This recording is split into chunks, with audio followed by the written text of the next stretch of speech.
I'm gonna Google Zaragooch if you don't stop me. I don't know if you should do that. I think you should.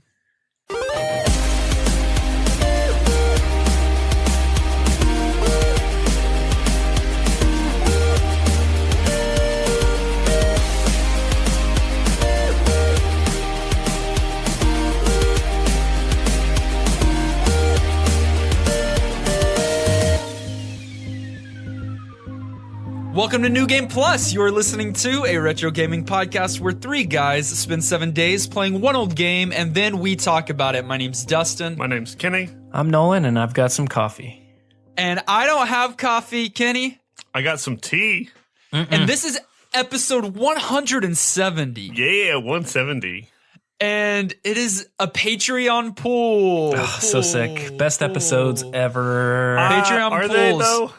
They're fun. Patreon pools are what they sound like. We get a big tub of water. and then we jump in together. Kenny, can you let Nolan tell us what a Patreon pool is? Sure. Thanks, Nolan? Kenny. Yeah, I'll take it away. Patreon pools are an opportunity for our supporters on Patreon to submit 2 games that they want us to play. And instead of randomizing from the hundreds and hundreds of games that we have on the Retro Master List, we randomize from that smaller pool. And so you have a better chance of us playing a game you want us to play. Oh, yeah. We end up randomly selecting from the dozens rather than the hundreds. And you have a much larger chance of your game being pulled. This week, we had many games entered, but only one selected. You've probably read the title. We'll get to it shortly. First of all, it's good to be back. I had to miss last week's again, but you guys did a phenomenal job as always. Very few times that I've been gone. Very few. You guys have most of any of us. Very few, I would say. You guys, no, I listened. It was great. It was wonderful. We joked about how there has been an increase in support in the past when I took off for an episode, and that's no different this time. No, it happened again. People hopping in Discord, people supporting us on Patreon. Again, we'll shout you guys out at the end of this episode. But the viewers have spoken, and you should leave the country more. Yeah, well, and so great episode, but I'm glad that I didn't miss too terribly much with the game of the week. Although it did make me want to watch some horror movies. Yeah, I kind of wanted you to play it because I feel like you would have been the most fun to listen to talk about this game, just because the plot that game, because the plot was so ridiculous. Yeah, but if you didn't have to play it, you don't need to. So yeah, I think you missed an okay week. However, it's very nice to have you back. It's not easy doing this without you. Well, thank you. So good to be back. A lot of gaming news has actually happened over the last couple of weeks in my absence. So Apex Legends became a thing, really big thing. Really big. I've heard people talk overnight. about it. I literally have no idea what it is. Will Overnight. you TLD Army? It's another battle royale, but like Overwatch, Fortnite, not even Fortnite, but like Overwatch, PUBG, I think is kind of what it is. Yeah, gotcha. So huge. Activision Blizzard laid off some 800 people, so that's good. Wait, really? Oh yeah, 800. Yeah, huge. Yeah, and they had one of their most successful years. Like a lot of people are very angry.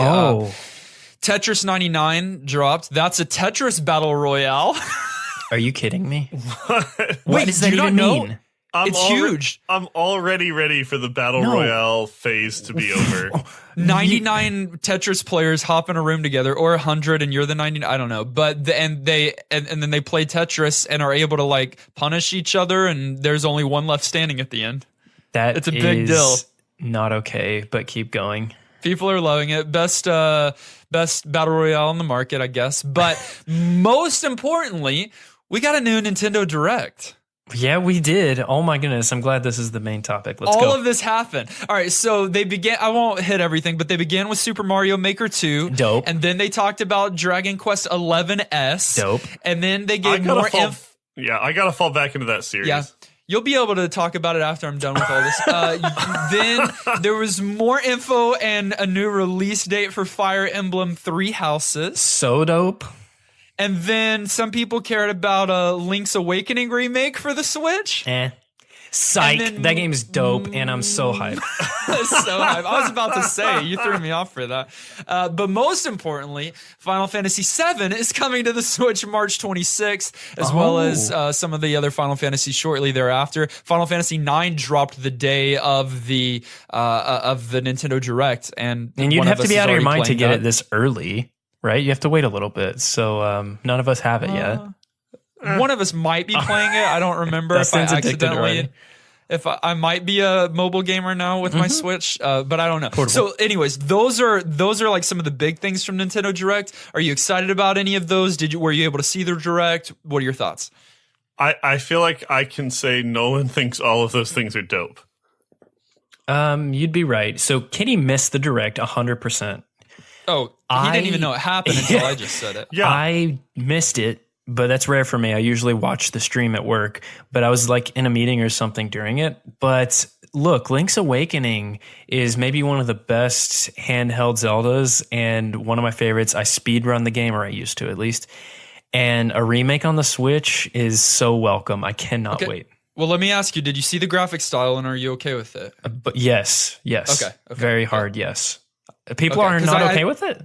I think it's kind of split a little bit Okay, because I guess it that makes is sense. that very cartoony, Studio you know, Ghibli. kind of. yeah, type thing. No, I'm for it. I love like Wind Waker. I love the like untraditional stuff. Good. I'm glad that you're excited about that. Kenny, I know you started talking when I said Dragon Quest 11. Do you still play those things? No, I'm saying because they're still making them, I probably should. I played the original one and literally haven't played since the old NES one, though it's one of my favorite NES titles. So like, I ought to. Yeah, you ought to for sure. And that one looked good.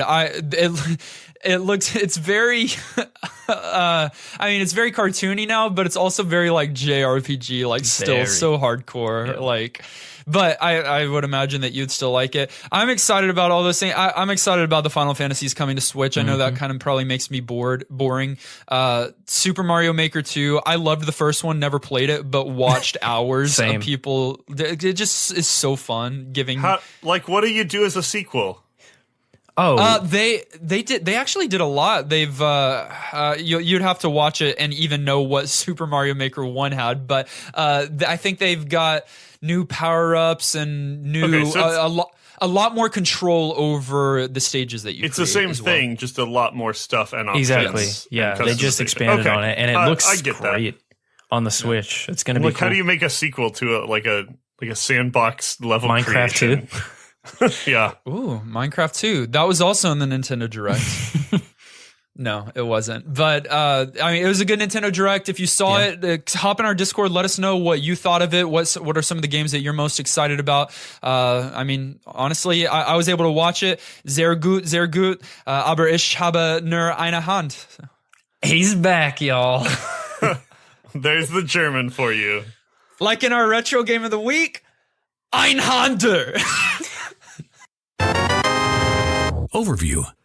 So I do know a little bit of German because I did take it in high school. 3 years, 4 years, I don't remember. And still I'm able to retain some.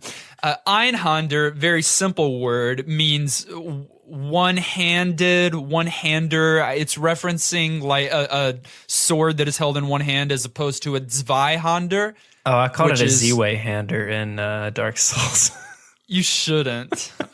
Did you really? Yeah, I didn't know how to pronounce Wow, a Z-way-hander. it. Z-Way-hander. Yeah, Zweihander, which is just a two-handed sword, like a two-handed sword. I don't think the umlaut is needed. That's the double dot over the A. Oh, Because I think that's used when like words are plural, if I remember correctly. And Einhander is not, but they probably just wanted to make it look cool. To just make it look awesome. Yeah. I mean, just it's a automatically Japanese- looks German. It's a Japanese company making a German titled game. Yeah. So they're guessing. But I feel like there were some games that did that and just put umlauts over some of the titles. like that Like, word. on the one Umlauts. hand, nobody's going to really know it's not German. Okay, first of all, I should have done that during the segue. But I spoke German, so it was better. I should have done that. I hate me. Umlauts. Einhander was developed by Square. This is before the merger. Oh, so this And was a RPG then? I thought you were about to make another I did too. segue or something. No. So you probably know Square, even Squaresoft, from all of the JRPGs that they did, because that's what they were known for, and that's what the majority of their catalog is. However, I think they have I know that they have at least one scrolling shooter. But I think they might have two. Einhander is definitely one of them, and if not, their first. Anything that was by Square that was not an RPG, I think, for the most part, didn't last in the public conscious, at least. Like, people may have played it when it came out because it was Square, but it didn't have the lasting effect as their more notorious RPGs did. And see, looking back, I see Square on something that's not RPG, and it has my full attention because I'm like, wait, what? Oh, you know what I mean? Any title that has Square or Squaresoft attached to it, I'm sold, because I trust that company. And I don't know, honestly, if I've ever played a Square title that I haven't enjoyed. One of the most interesting things about this game to me is just when it came out. Well, who developed it and when it came out. So I said it was developed by Square, but it came out in November of 1997. And for those of you that are JRPG fans or Square fans or just PlayStation fans, this was 10 months after the release of Final Fantasy VII. Yeah, when I heard that, it kind of blew my mind, but then didn't shock me. Because as I was playing the game for the first time this week, and legitimately even forgot initially that this was Square, that we had talked about it, I booted it up and I immediately went like, this looks like Final Fantasy VII. Like, I feel like this could have been a mini game in the Golden Saucer. And, it's funny that you said that, because also Nolan in his first play, Nolan did a first play this week. You can find it on youtube.com/newgameplus podcast. Yep. I think. Yep. Nolan did a first play, and he said that this music sounds like a Final Fantasy boss fight. Oh, it has the vibe of Final Fantasy VII era, like the graphics and everything. They just can't kind of trace written that all over tone. it. Yeah, the tone. The weirdest thing is that your ship actually had a Buster Sword and was able to do the Knights of the Round materia. Weird. You pick That's up so materia. You read a chocobo on your spaceship. I started this week playing Einhander, and I ended playing Final Fantasy VII. Didn't we all? And it's pretty funny to know that this game uses some of the special effects from Final Fantasy VII. Yeah. So, I mean, they learned a lot doing Final Fantasy VII. It was kind of their first of that caliber, of that graphic style, of the... is their first on the PlayStation. And so Einhander's is just a totally different game, but some similar aesthetics, and we'll get into that. I said that it was a scrolling shooter. It's a single-player scrolling space shooter, and your ship is the Einhander. It is a unique ship that sets us up at the beginning of the game with kind of a cinematic. It is again, in German, Einhander means one-handed, and it refers to your ship that is a very unique kind of spaceship. It's got an arm, like a one-hand manipulator that is either above or below your ship, and it's either below or above because it can move, and it latches onto, and it's the key mechanic of this game, we'll talk about it extensively in gameplay, it latches onto these weapons that you can obtain, and then you can use that weapon with that manipulator arm that your spaceship has. Kind of weird, like that's where they get the one-hander thing from, like the arm. It's such a stretch to me. Like, it's kind of weird. I think that works. I think it's interesting that they went that direction with the spaceship. Like, most of your scrolling shooters, especially space ones, are pretty similar in that, right? True, I mean, you get power-ups and you get different abilities or guns, but it's a ship. It's not some weird... This ship looks weird. It's on the cover art of the game, and it looks very different than any other spaceship you've seen. It's definitely strange aesthetically, and a little bit unique in terms of gameplay, but ultimately it's just grab weapons and use them like you would in pretty much any other shoot 'em up. And that's where I strongly disagree, but we'll talk about that. Let me set up the story, and then we'll go into gameplay, and then I want to get right into that because that's an actually super interesting thing to talk about. It's a space shooter, so there's not much story, but I would say that there's probably more story than a lot of space shooters. Agreed. Did y'all feel any at all Star Foxy this week? No. Did you? Some of the cut scenes and some of the plot things, I could totally get a little bit of that Star Fox vibe. Even the bosses being sort of, mech style. A few of them looked human, had a little bit of a Star Fox vibe to them. So I could see it. I didn't feel that real hard. Like I felt kind of that Final Fantasy VII era vibe, but I could totally see how you could get those tones. Well, and I don't think identical by any means, but with some of the things that you mentioned, along with, you don't have an overworld map or anything, but you do have various things you can do on the stage that opens up a different path or a different pattern, or allows you to go to a different stage or do these kind of different things. So it reminded me in some regards of that, but I was also just reminded because Star Fox is one of the space shooters that has a lot more story there, and Einhander I felt like did compared to some others. It's simple. It's a futuristic, fictional, obviously, war between Earth and Moon. And one of the unique things is that you're actually a part of Moon's forces, and you're invading Earth. You're attacking us. I support that plot, though. That's cool. I support that. If Moon wants to come take us out, I'll be on Moon's side every time. Moon solidarity.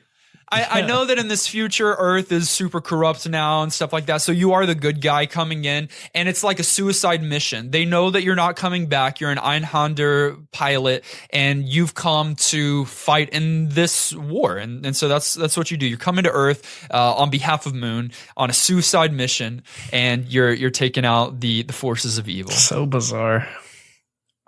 How bizarre. Very. Gameplay.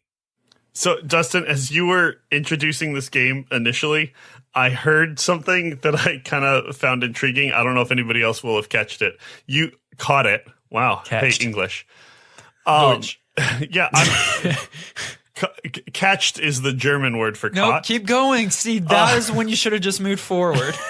So you almost described this as a side-scrolling shooter, and then you stopped and just said it's a scrolling shooter.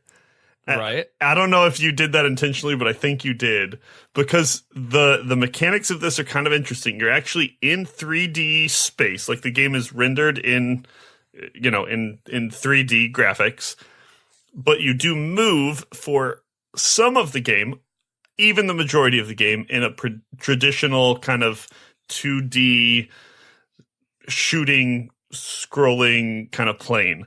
But then every once in a while it jumps to this weird 3D perspective, maybe for a boss fight, maybe just for a little transition between scenery, but where instead of going side to side and you're moving your little ship up and down and forward and backwards, you're kind of going forward in the screen, almost kind of Star Fox-ish, like you said, but it's not first person still. I don't know. It was just that whole 2.5 kind of D, that sort of in-between thing was really interesting to me. And at first really off-putting, but I'm curious what you guys thought of that choice.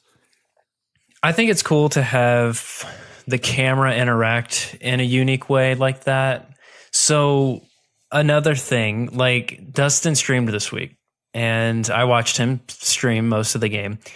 And the chat was saying oh, this is a really unique shmup. And I was like, no, it's not. And then I thought about it a long time since Friday when you streamed. And the camera, like you're talking about, Kenny, I think is unique. And I do think there are a couple of other unique things that I'd probably have to say that it is unique. And yeah, the camera, the 2.5D thing's one of them. I actually wrote down, I think this is unique scrolling shooter for 3 reasons. The first one is that Z-axis rotation. I don't know how truly Z it is, but it's a thing that Kenny's talking about, and that it's unique. The camera pans and follows you. And to answer your question, Kenny, I eventually got more used to it, but it takes a while because this is the early stages of that, and they're experimenting, and sometimes it just doesn't work, in my opinion. Well, and it kind of feels like the controls should also shift. Yeah, maybe that was they just don't. me, but I expected to still suddenly go left, I'm right, with up, you. and down, like from the perspective of my ship. Yeah, and yeah. kind of have this width that I could go, and you could still only move like forward and back on the screen and up and down. And so the first time it did it, I totally just went from like dying a lot to dying continuously because it threw me for a really weird like mental loop. I had to get used to it. Yeah, eventually there's even some stage obstacles that you have to avoid in that mode, in that view. And yeah, I appreciate what they're trying to do there and the uniqueness they're trying to bring with that, but it is unfamiliar and might take some getting used to. Yeah. So that's one of the reasons. The number 2 reason I put was that of how you obtain your weapons. So in most shooters, I think that you collect them by destroying certain things on the stage or destroying enemies, and then they drop like a letter, and you collect that letter, and it gives you that firepower. Sometimes that is scripted, the drops, but yeah, sometimes it's like from. Oh yeah. Sometimes it's scripted, sometimes it's not. But there's different ways that they hand them to you. Yeah. This one's unique in that you obtain weapons by shooting them off of the enemy ships. Like they're using the weapons, and then if you destroy the ship in enough time before it like leaves the screen, then the enemy weapon kind of falls down, floats down out of screen unless you catch it, and then it becomes your weapon. And that's where your one hand that's comes exactly the same thing outside of the visuals of a normal shooter, with the exception of the fact that how you approach the weapon does change. Because if you're in a situation where you've got more than one sort of grabby arm, because you can choose different ships, and we'll talk about that, I'm sure, but like Einhander can be a little bit of a misnomer.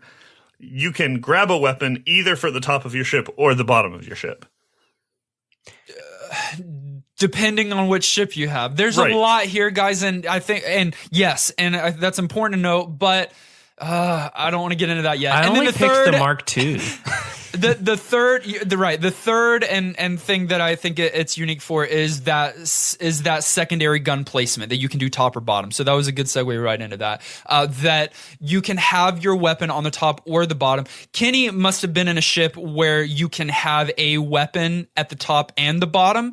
I didn't. I was using the Mach 2 or Mark II, whatever. Yeah, me too. And that is, I believe, kind of like your standard ship, which allows you to use one of the secondary weapons at a time, and then always be able to use your machine gun. Your main. You've got a machine gun that is infinite ammo. What the semantics there? Yeah. We're going to talk about that. And then you've got and then you've got those secondary collectible weapons. And in our ship, Nolan and my, you can use that secondary weapon. And the amazing thing is you can either shift it to the top of your ship and it functions in a certain way, or you can flip it to the bottom of your ship and it functions in a slightly different way, whether it's its angle or on some of your weapons, it shoots it out the back rather than the front. I thought that was brilliant and super unique. So that arm you can switch between with circle on. I mean, this is PS1, so you'd have circle to switch from top and bottom. I actually found it challenging to use that thing correctly. I used it on the bottom for the most part because it usually shot straight. Some of them are angled at like 45 degrees, but mastering that arm, like changing it from top to bottom, is very important in being good at this game. And I was having a really difficult time mastering it. And I also found out the American port of this game, the American release of this game, increased the speed that arm switches from top to bottom. So it's slower in the Japanese version, if you can believe that. Interesting. Yeah. And that is a huge mechanic on the way that you play this game. I think it'd be cool here if we actually talk about some of those secondary weapons, because that's the mastery of those secondary weapons, and then just mastery of moving your ship, which that's in any one of these space shooters. Those two things determine if you're going to be good and successful at this game. It is. And let's jump in and talk about those, but just briefly before we do talk specifics, you guys both said a really important word that I think is huge in describing this game, and that is that you have to actually get mastery. There's a lot of shoot 'em ups that are pretty straightforward. Now, they can be hard, they can be easy, but it's not like there's a very high skill ceiling because of the options here, both in ships that you're choosing and in weapons that you're grabbing, and then in manipulating those weapons and in possibly controlling and saving ammunition for certain things or choosing weapons based on certain fights. There is a lot of strategy going on here beyond just dodge things. And there's a really high skill ceiling for this game, which adds a lot of replayability to a genre that a lot of times isn't, because you can get better at it. Well, my road to mastery was to use the normal machine gun, like that's default on your ship, and then I liked the Vulcan, which is a machine gun that you can pick up. It's a Gatling gun that has a set ammunition. By the way, all of your secondary guns, all secondary guns have ammunition. Most shmups it's infinite ammo, and once you have the upgrade, you have it. But a unique thing about this game is that you have ammunition. So when I was telling Dustin my preferred combo on his stream, I was like, I use the machine gun and the machine gun combo. And Dustin was like, you're wrong. That's not what. And I was like, what are you talking about? I mean, it kind of is a machine gun and then a different machine gun. That's Gatling gun. I just had my terminology off. It's called the Vulcan, and it's my favorite combo. Okay, I think that's a really good way to do this, because I think there's like 12 secondary weapons, and rather than going through all of them laboriously, I think it's smart if we just kind of say what is something that stood out. Okay, so the Vulcan, the Gatling gun, not machine gun. I ended up using that combo too. Would you primarily keep the Vulcan at the bottom of your ship or at the top of your ship? Actually, the top on the Vulcan, because it shot straight on that. Like the guns are different, and they're not all going to be at one set angle. So top. Yeah. So the Vulcan, when it's on top, it shoots straight ahead, and then if the Vulcan is under you, it's like at a 30-degree angle down. Is that a fair? Yeah, that's right. It's so powerful. Okay, Kenny, what was now you had a different ship, so it sounds like you're using multiple secondary weapons at a time. I played it all three ways to kind of just get a sense of what your options were. Initially kind of played on the default ship, which is the stronger machine gun, the like bigger laser and then just one gun, which might have been the one you guys played it on. But then laser? I don't know, it's sort of like a laser machine gun. It's the one that you have infinite ammo. Yeah, it's machine gun. Right, but it's way more accurate to assume it's a laser-based weapon because your ammunition never runs out. But why does that make it a laser? Just keep going. It makes sense. No, you're wrong. No, I promise it makes sense to me. Yeah. Well, to you for sure, but a lot of things make sense to you, my friend. Either way, then I was intrigued. Like, what's this highly customizable option, quote unquote? And there is the one where you can just take two arms and then grab different weapons and keep a different weapon on top and on bottom, which is interesting because you can have sort of two different weapons firing at the same time, like something that sort of spreads to help you with like loose enemies and something that's sort of targeted to help you with big enemies. The problem is if you run out of ammunition, you're kind of out of luck, and it's also really, really hard to manage two weapons at once. There's so much going on in this game. You guys were mentioning even like managing your one weapon effectively took a lot. I couldn't keep track of everything on the screen and both weapons to any degree. So I ditched that mode really, really early and ended up preferring the mode where you have the smaller kind of automatic weapon, but you get to store your secondary guns and then like choose from them situationally. And that's the one that I kind of settled on liking the most. And I think that's what Nolan and I used. Okay. Pretty much. Yeah, so we had three secondary weapons that we could obtain, and then we used the shoulder buttons of the PlayStation to switch between those. Then we all landed in the same place as a preference. And was there a particular secondary weapon that you enjoyed most? Yeah, for just enjoyment, I don't know if I was good at it, but the lightsaber. Yes. I knew you were going to say that. Yeah. Do you know? Oh, so it is. What is it called? I mean, it's called a blade.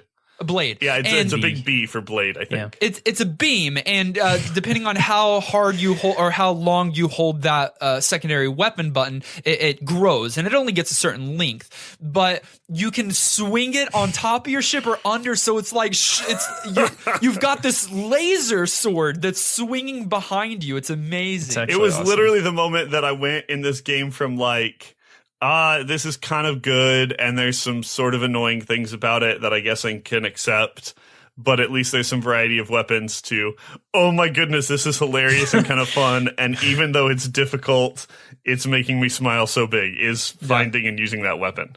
When your ship got to use a lightsaber, that became your favorite.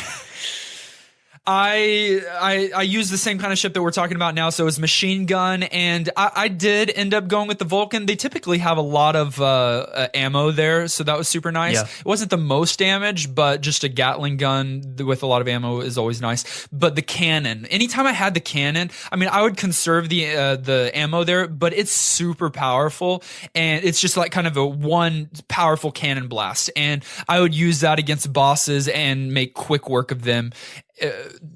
So yeah, that was probably my favorite. But yeah, there's a plethora of weapons. You've got this like rechargeable like little electricity thing that shoots. You've got the spreader shotgun type weapon. Yeah, there's some really rare drops that you don't see often, but like one like giant ultra laser thing. A flash. Yeah, the flash, and the flash. It's a huge variety of weapons for the most part. Though there's a core of them that you'll kind of see consistently.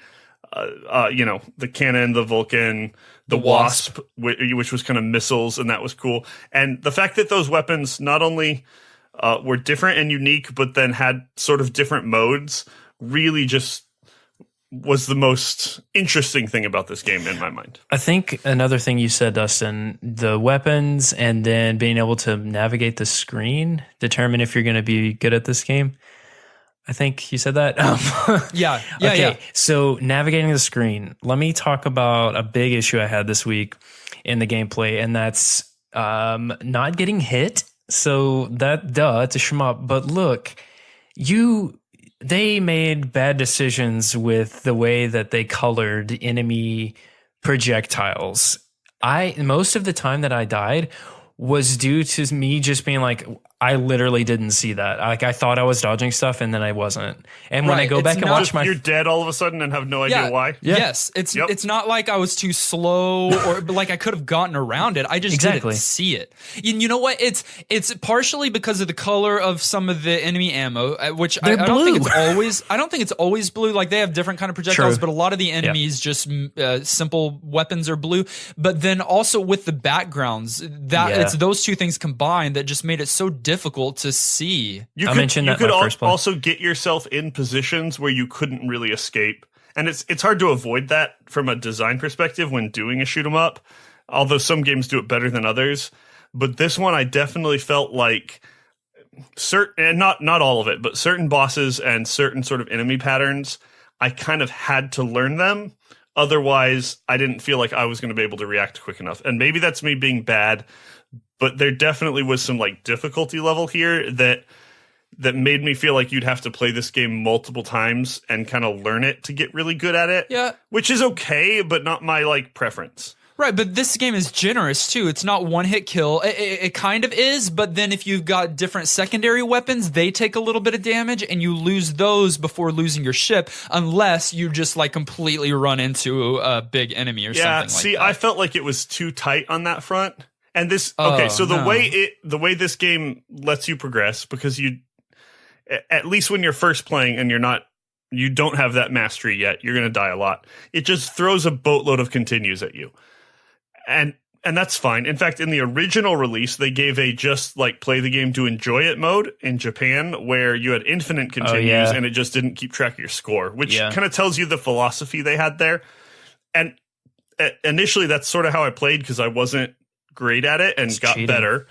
But I just mean like used lots of continues. But I felt like they had to lean on that almost as a crutch, at least when you're first playing, because I did feel like you died easily. I know there were some answers there, but I would have really, really appreciated like one arm thing that you could grab that was like a shield or a defensive weapon or something that could help you stay alive better? Because I died too much in this game. I mean, you're not good at video games, but then I think you've got to, navigate that some way in these space shooters, or like side scroll or whatever shooters. And I think the way that they did it is by giving you a lot of continues that you don't have to be like ultimately punished right away. Like you don't even start at the beginning of the stage. You can start at the checkpoint or whatever. And it's fine. It's just definitely not my favorite option. I felt like they could have been a little more careful on making sure you had outs. Now there's never like impossible things that you just can't learn to beat. But I did feel like I had to kind of learn how things were going to happen and then do them. And so I don't know.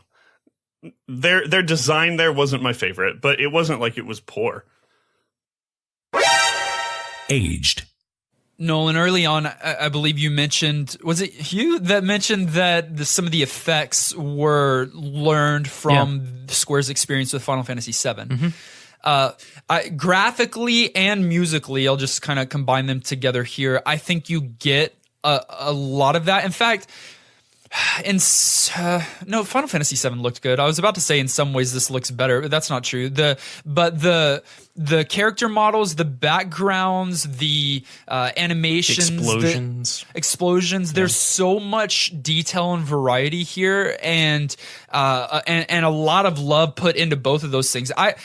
So that's primarily graphically. Musically, I think this has an epic, entertaining soundtrack, like really, really good soundtrack, especially compared to other shooters that have decent soundtracks or whatever. This one, I think, is probably the best space shooter soundtrack that I've ever heard. I was jamming the OST this week on YouTube. It's like, I started on the first stage. You can see it in my first play, but I'm like, the first thing I hear is like a opera singing, like a chorus singing this eerie tune that sounded like a Sephiroth battle or something. And I was like, wait, what? And that stays consistent throughout the game.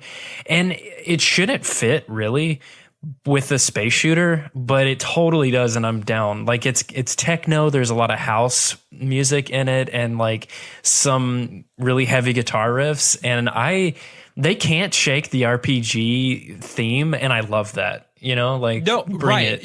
You get that flair in whatever other game that they're going to do.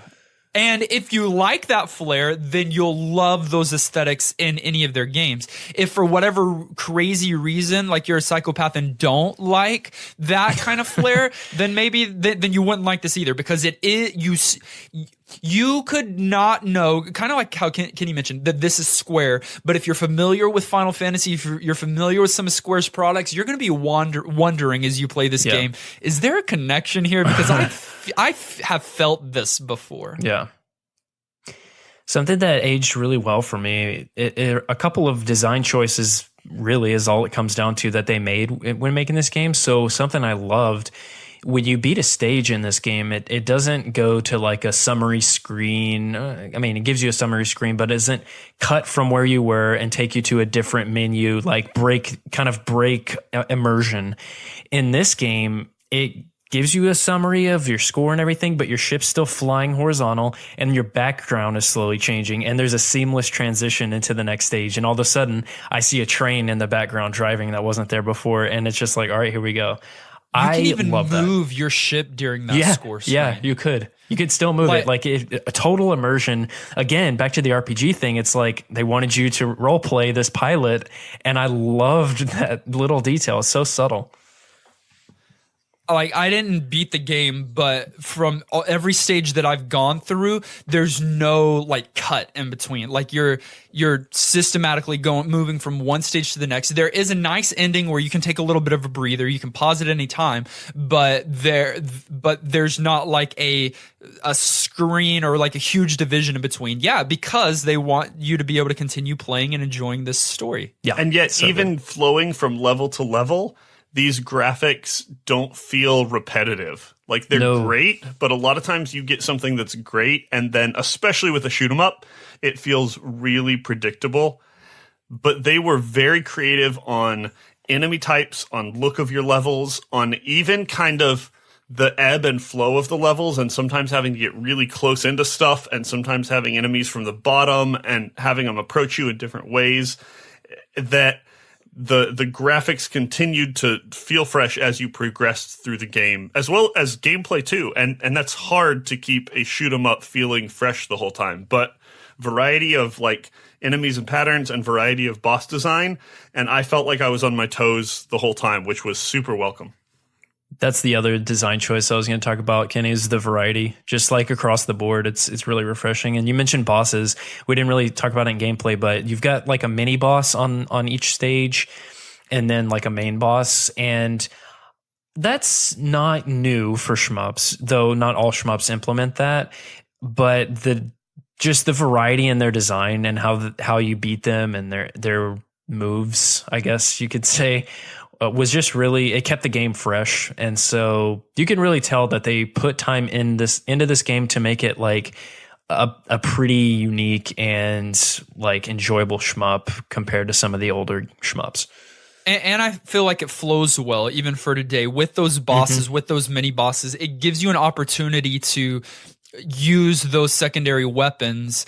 I'm just thinking of one boss now that moves across. It doesn't just stay on the right hand side of the screen, which is a lot of shmups. It comes across to the left hand side and it rolls back and forth, up and down. And so you've got to get on different sides of it, and which allows you to use your manipulating arm to be able to attack behind you at times, or underneath you, or at an angle when you can't face them straight on. I think they're really crafted well enough so that it gives you a chance to really experiment. And man, if you spend the time in this game, by the end of it, you're going to feel like a really good space pilot. Yeah.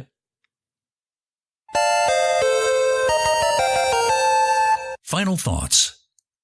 And at the end of each and every one of our episodes, we determine whether or not the game gets our vote for New Game Plus status, which is our general thumbs up or thumbs down. Requires 2/3 of the vote to swing one way or another. Kenny, how about you start us off, my good friend? Yeah, I will. Shmups, I feel like, are the opposite of point-and-click adventures. Whereas one is a genre that has to work really, really, really hard to entertain me. I feel like a shoot 'em up just is like automatically going to have some level of fun.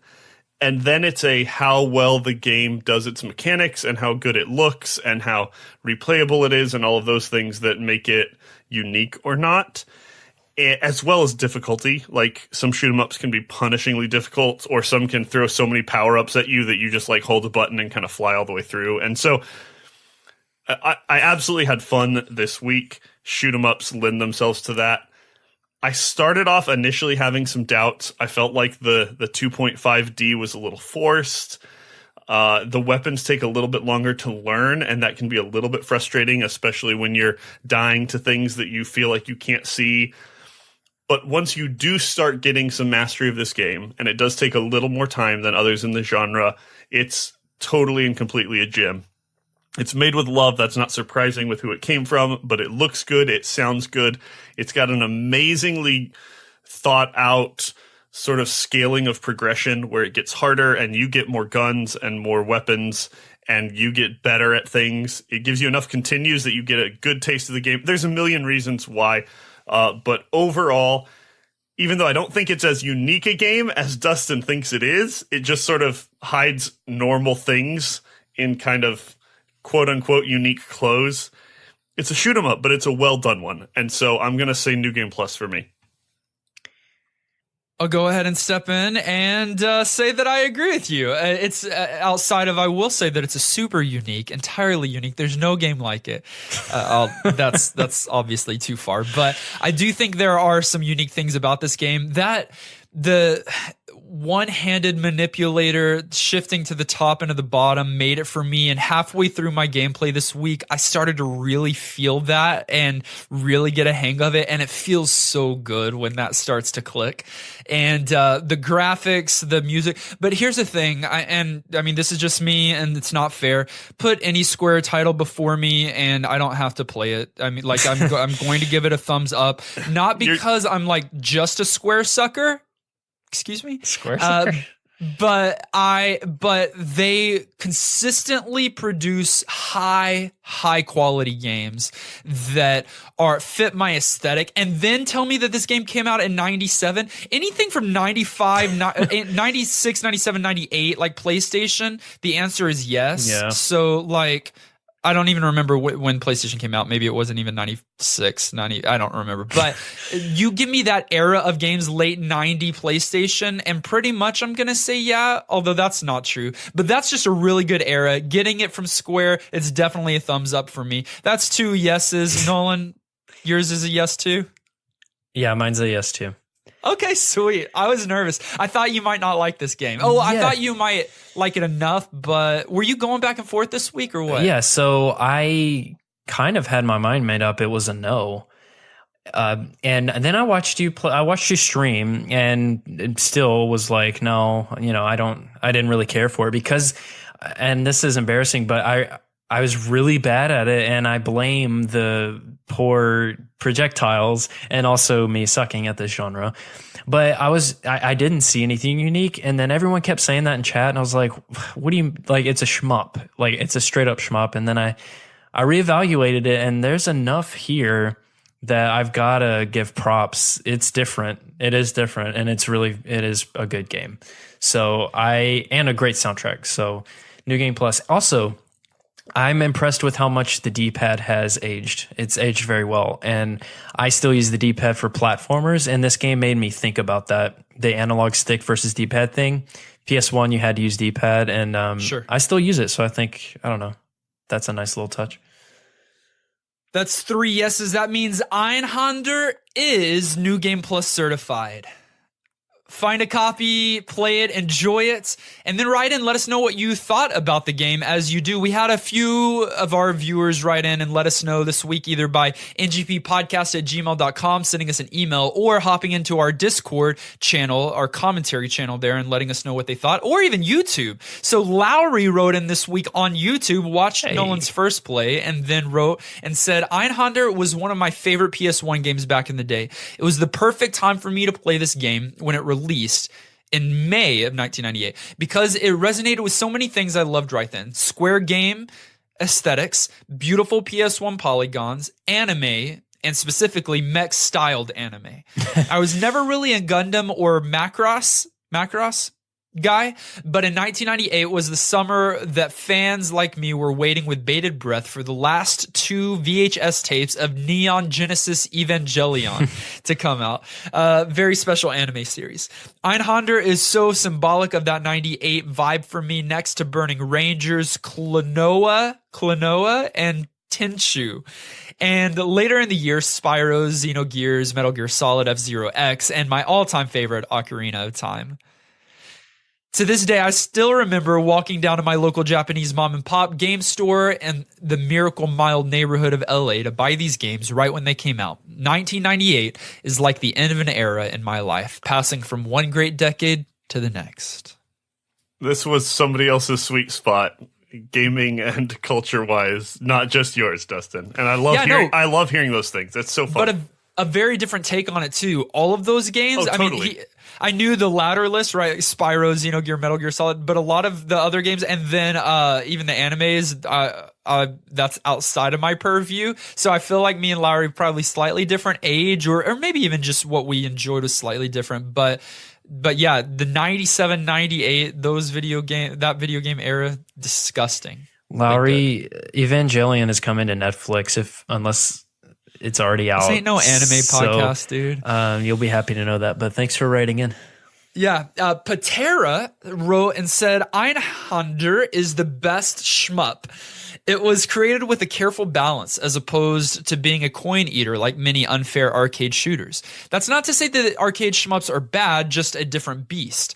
There are so many hidden bonuses and items. The bosses were wonderful. I'm just full of praise for Einhander. How would you guys feel about a Zweihander? I'd love a Z-Way hander. I'd probably play it. Like play if a you Z-Way? had a ship with, well, I guess there are 2 arms in this I game. want to say, if by that he means a sequel to this game, I'd be totally for it. If by that he means a version of this game where you just have 2 manipulator arms, it sort of exists in the game, and it's actually a terrible idea. And then Tom wrote in and said, between Tom? Tom is the one that actually submitted this game. He had submitted this game time and time again into the Patreon pool. Thankfully, it was able to be selected this week. Between 1996 and 2000, the Squaresoft logo was all I needed to pick up a game with confidence. Yep, agree. I recently graduated to a PlayStation from Nintendo 64, and Square's non-RPG titles like Bushido Blade, Guys, and Einhander became some of my favorites. I know about that Guys, is that a fighting game, with Final Fantasy characters in it. I recall renting Einhander for the first time along with a crummy Mortal Kombat Sub-Zero side game. I loved how difficult this game was, which reminded me of renting Hard as Nails NES games in years past. It had rad music, great PS era graphics, fluid mechanics. So glad to revisit it this week. Man, I really need to study Square as a company and figure out how they gained everyone's freaking trust so easily. Well, it wasn't easy, but I would say you say so I gotta easily, like they mimic just that. put out games. No big deal. Good games. But they didn't, right, big deal, but a lot of companies put out games. That's put what I'm out, saying, they have a love. I don't know. They had a love. I don't know what all the things are there, Great but when company. you start your gaming company, you need to mimic them. Yeah, I will. Thank you guys for writing in, but for now, it's time to actually put aside Einhander and go to another. So bad. Randomly, I know German, guys. I mean, Yes, you do. And go to our randomizer and select our new retro game of the week, the game that we're going to be playing for the next 7 days out of our retro master list. 1,000+ games on there, 15 years old or older on any console, any genre. Out of that list, we are randomizing now. do it.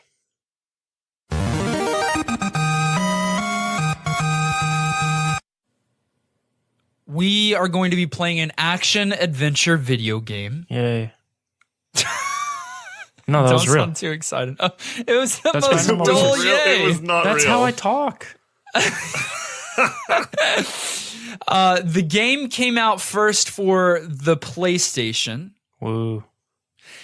And that's how you talk? That's how he talks. The rest of the show is going to be. Using the Tony Hawk's Pro Skater game engine. Lamau? What? It was later kind of ported, redeveloped with different developers, all that annoying stuff, to Game Boy Color, Nintendo 64, Dreamcast, and PC. What? Okay.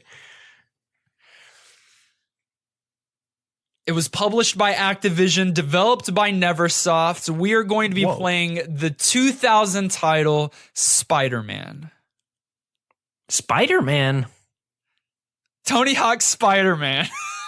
Wait. Yeah, so this is, it took me a while, we'll have it edited, but it took me a while to actually find, because there's so many Spider-Man games, and I had to go back to the Retro Master list to see, to see which one it was specifically calling for, which was, what was the title. And it was the 2001 that came out on the PlayStation, and I think it was one of the first, not open world. Well, open world, yeah, I guess to a degree, open world, fluid web swinging, flinging Spider-Man games. Well, okay. Yay. That wasn't Spider-Man's like the movies. There's been way too many games. Some of them have been good, some of them have been bad. And Hey, I'm not this is familiar with someone's this one, childhood. so I'm a little worried, but we'll see. I'm worried. By the too. way, this video game features the character, the fictional superhero based off of the comic books. Spider-Man. I thought you were talking Spider-Man. about the one that's like a guy who like has spiders in his house. Right. No. This is the one with like the suit. Oh, well then that's a bummer. Grab a copy of Tony Hawk's Spider-Man this week and play along with us. Join us in Discord too. Go to Twitter, click the Discord link.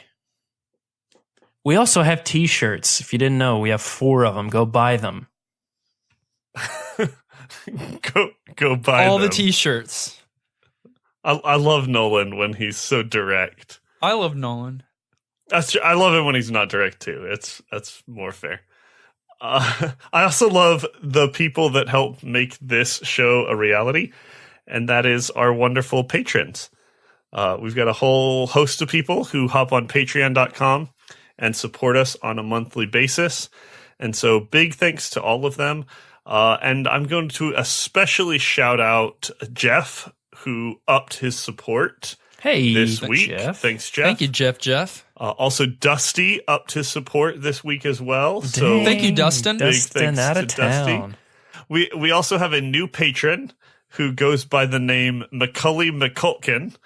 So Macaulay. My family McCulkin, disappeared. thanks to you for your support at your patronage. And big news, we also picked up a new producer level supporter this week. yeah. So once again, we got to make Dustin leave the show more often. Who is it? What's his name? So big welcome to Michael, who is now one of our hosts of producers. And we don't want to forget the other producer level supporters as well. Dear Baby, Zion, Alex, and Bill. You guys are all super, super mega awesome. Yeah. Willkommen, Michael. So good to have you here. Welcome, Michael. So good to have you here. Yes. I needed that Einhander. translation. Thanks. And also, because of all of this recent shifting in our patronage, our miniseries will be released as soon as we get Kenny to record his last episode with us. It's true. We are very close to releasing our new miniseries, and so thanks for pushing us over that level, and we're excited to get it out to you guys soon. It's hype. Plan is for you to have that full miniseries in your inbox by the end of February. We got to get Sweet. to work, boys.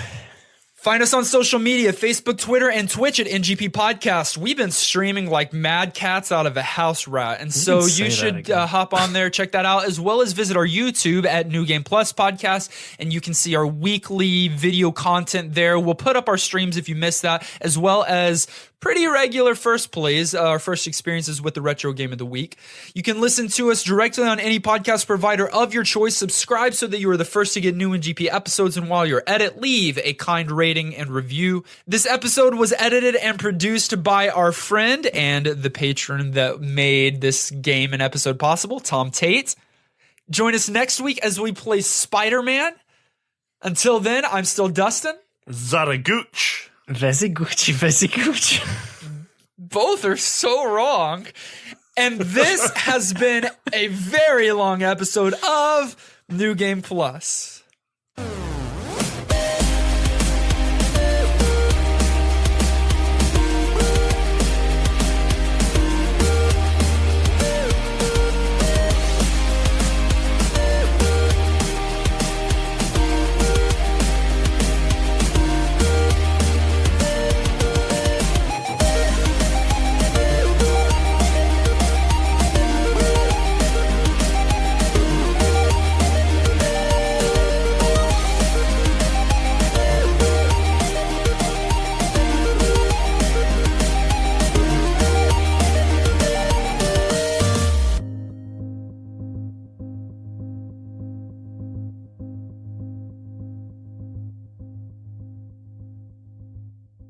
You got to translate for me. Not Einhander, because you preemptively told me what that means, but you're Zaragooch. Zaragooch? That's what you said. I didn't say Zaragooch. Yeah, you said Zaragooch. Zaragooch. Oh, gooch is better than goosh. Gooch sounds worse. You picked up a little German in Haiti? No, I've known German, dude. Well, you got to translate for me. That's what I'm saying. No. Did you cuss us out? I'm gonna Google Zaragooch if you don't stop me. I don't know if you should do that. I think you should.